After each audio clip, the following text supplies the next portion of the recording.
Mutton ములక్కాడ, ఇంకా mutton ములక్కాడ ఒకటి, ఉల్లిపాయ ముక్కలు కొంచెం పేస్ట్ వేసాను. పొగరు చేస్తుంది. మటన్ కూడా వేసేసుకొని బోన్లెస్ కొట్టించాం అనమాట.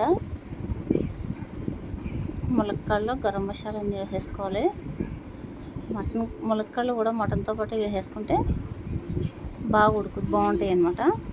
బాగా ఉడికి రెండు కూడా టేస్ట్ బాగుంటుంది. కొంచెం కొత్తిమీర,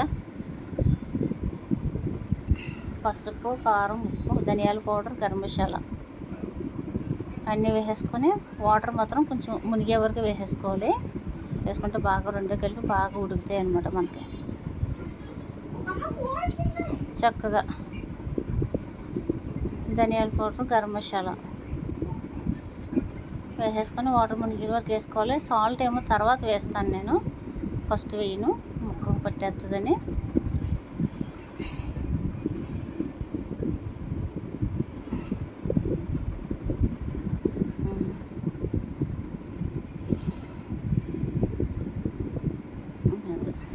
బోన్లెస్ మటన్ కొట్టించిన మళ్ళీ బోన్ ఉండదు. ఇలాగైతే మనకు మాంసం కనిపిస్తుందని బోన్లెస్ కొట్టించుకుంటాం అనమాట.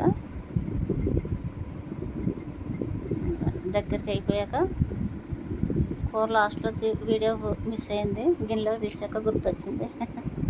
బాగా ఉడికించేసారు, బాగా దగ్గర చేసేసారు అనమాట. అక్కడ కూడా బాగా ఉడికిపోయింది. అది నచ్చితే లైక్ చేయండి, ప్లీజ్ సబ్స్క్రైబ్.